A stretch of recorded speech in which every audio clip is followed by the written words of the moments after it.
Yo, what is going on, Jets Nation? Welcome into the channel. This week, we will be bringing you guys my flight preview, and I got a special guest and my co-host on Loyal Media Sports Podcast, Ali. Thank you for joining us, Ali, today. Yep. Yep. Yeah, so we got an exciting preview for you guys talking about the New York Jets going up against the LA Chargers this Sunday. And yeah, we'll be doing the same thing I do every week and bring you guys the flight preview to this game. It was a fun to have a week off from the Jets football and with the bye week, but now we're back to reality and we have to watch Joe Flacco go out there and sling the ball around. So you guys know the drill. If you guys are not subscribed already, please make sure you subscribe to the channel. And if you guys are New York Knicks fans, I just made a brand new channel. I'll leave it down below in the description called Knicks Media. I posted a bunch of content describing the Knicks draft last night. So if you guys are interested, make sure you check it out. But with that being said, let's jump right into this preview. So injury news, Brian Poole's unfortunately out for the season. Bless Austin is getting an MRI on his neck. And Quinn Williams is limited in practice, which is a good sign. Mekhi Becton is does not show up on injury report, which is fantastic. And obviously Sam Darnold is not practicing because he will not be playing this Sunday. So, Ali, what are your thoughts of this matchup going up against the Los Angeles Chargers with rookie Justin Herbert?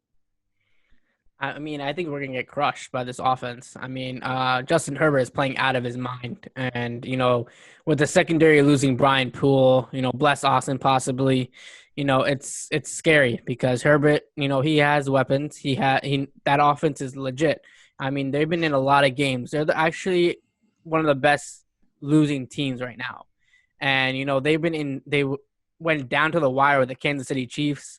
I mean, this team is really good. And, I think they can destroy us if they wanted to. I mean, the biggest battle that I think is if the Jets offensive line can control their defensive line. I mean, Bosa should be playing this week because he passed concussion protocol. He's done with that. So I think he should be playing. And, it's going to be hard for this offensive line who's been struggling a lot. I mean, it'll be fun to see Mekhi Becton and Bosa going at each other. But I think it's going to be a tough matchup for this offensive lineman. And the Jets have a chance of putting up points, but they got to keep up with the Chargers offense, which is playing pretty well all season. So I think, it's going to be a toss-up. Just the Jets have to keep up, and I don't think they'll be able to keep up with the Chargers. Yeah, I don't really think there's any sense of urgency or not urgency, but I don't really think the Jets are going to win this game realistically, especially like you mentioned, the banged up secondary does not help the defense. And it's going to be fun to see what this wide receiver group can do again for their second game in a row, being healthy for the first time. I say this pretty much every week. The only thing that's giving me personally motivation to watch these football games for the New York Jets is the rookies, because those are the only guys that we can really hope that can develop, because we need them to be foundational players. Joe Douglas's vision is to build through the draft, so we need to see his first rookie draft class. This is his whole thing of building through the draft. We need to see his 2020 draft picks get the proper reps. So, and if it sounds like a broken record, are we going to give Frank Gore the ball way more than LaMichael Pirine? Yes. And is that going to destroy LaMichael Pirine's confidence and hinder his development? Absolutely. Are we going to give Denzel Mims one target in the second half? Probably. It's just ridiculous. We got to get our offensive weapons that are rookies time to develop, and it's not happening. Adam Gase said in a press conference this week that Frank Gore is the best player on the team. Like, oh my gosh, Gase, get out of here right now. I cannot stand one more game with you as our head coach. But it's going to be a really rough game. The only really thing I'm looking forward to watching, it's pretty sad. I'm interested to see how Justin Herbert looks. And it doesn't have to do with the Jets. I'm just interested to see what this rookie has, because I haven't really watched a full live game of his. So I'm curious to see what he can do against this depleted Jets defense. The one thing I would say about this defense is if Quinn Williams is healthy, I want to see him, John Franklin Myers, and Foley Fatukasi out there, because I think those three guys are definitely three guys that we can develop and have our cornerstone for the D-line. And I feel like those are three guys that we can build around. Outside of them, Patrick Onuasu, he's finally activated off the IR, so he'll be making his Jets debut most likely. Bryce Hall, he's going to get a lot of reps because he is dealing with a lot of injuries, not him personally, but the cornerback room is banged up. So what is your expectations for Bryce Hall in particular? Do you think that he can show in this season that he can be a guy that the Jets like start in the future? I mean, I hope so. I think, it's with Brian Poole and Bless Austin possibly being out, it opens up a lot of room for the young guys. Lamar Jackson, Bryce Hall, all these guys can go and step up and see and show what they got.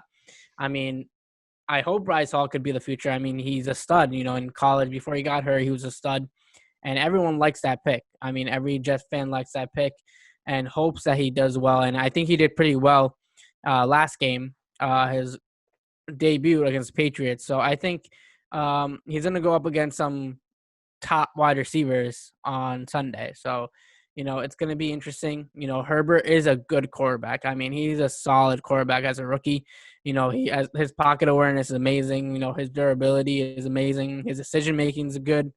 So it's going to be a very, very hard task for Bryce Hall and the defense. So we'll see what happens. I think it's definitely a loss for the Jets because I think in all categories the Chargers take them over in. It should be a loss for the Jets, but hopefully, the young guys, like you said, show up.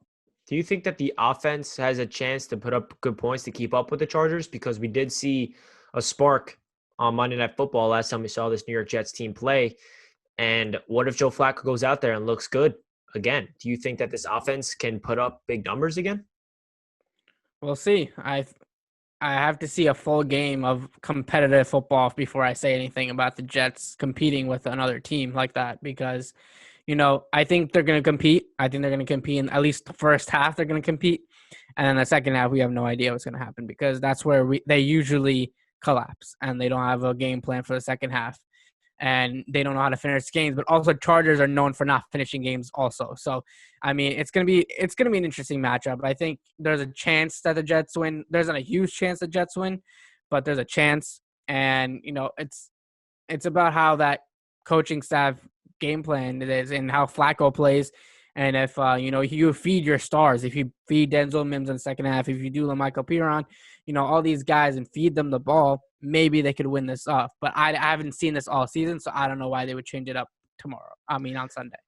Yeah, I think a big X factor is going to be seeing Mekhi Becton being out there and healthy because the only thing I'm worried about with Mekhi is durability, and I want to see him play every single snap for the rest of the season. And I also want to see LaMichael Pirine get the ball and run behind Mekhi because when Mekhi Becton got injured on Monday Night Football, you saw that offensive line completely change its direction. That the first quarter, the only thing the Jets offense really did was run behind him, and it worked. The Jets running game was playing pretty well.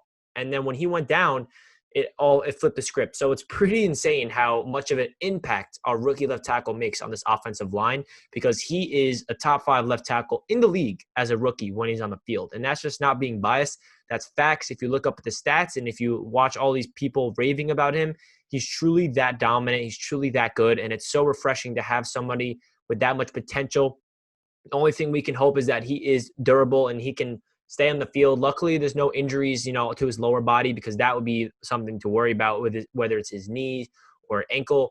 Has never been a problem as of yet. The only injuries he's been dealing with is like upper body, chest, shoulder, and luckily he's good to go. He's not even an injury report. He's not even on the injury report, which is a really good sign for Mekhi Becton.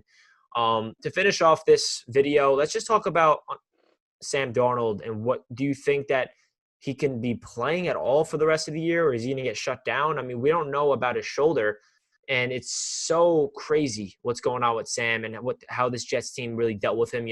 They put him out there when he's not even 100% healthy. That just shows you that his coaching staff is just so incompetent. So what's your take on this whole situation? It's a mess, man. It's a mess. I mean, when you put the statement out, the Jets ruined Sam Darnold, it's true. They ruined him. They ruined him physically, mentally, and just, it sucks for him. I feel bad for him. I mean, after that Thursday Night Football hit against Denver, I feel like he hasn't been the same quarterback. I mean, he rushed 2 games back, and he's just not been the same. And, I think he could be out for multiple games. I think he could maybe possibly make it. But a shoulder injury is very, very serious, especially at the quarterback position. So he's got to take it slow because, we also got to trade him, right? If we have the first overall pick, there's a chance we trade Sam Darnold. So, you got to keep that quarterback healthy. I mean, he got to be 100% before you bring him out there because his offensive line collapsed real quickly, and and he always takes big hits, and it's gonna be interesting with Sam Darnold, man. I feel really bad for him, but I don't know if I'll be able to see another game of him playing in green. Yeah, it's crazy, man. And if you guys are watching this video up until this moment, comment down below the Jet emoji because you are one diehard Jets fan. Because if you're watching my videos during this nightmare of a season, pat yourself on the back because you are passionate and you care. And it's hard, it's even hard for Ali and I to get motivation to talk about this football team because they're so bad. But we're never going to give up. We're going to be bringing you guys consistent Jets content, whether they're the best team in the league or the worst team in the league, which they are right now. So again, Ali, I thank you so much for joining my channel today. This will also be available on Loyal Media Sports Podcast on Apple and Spotify. If you guys are interested, go check us out on there. And yeah, that does it for this. And stay tuned for more Jets content in the future.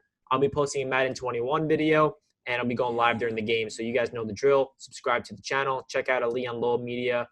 And that does it for this one. Peace out, guys. See you guys.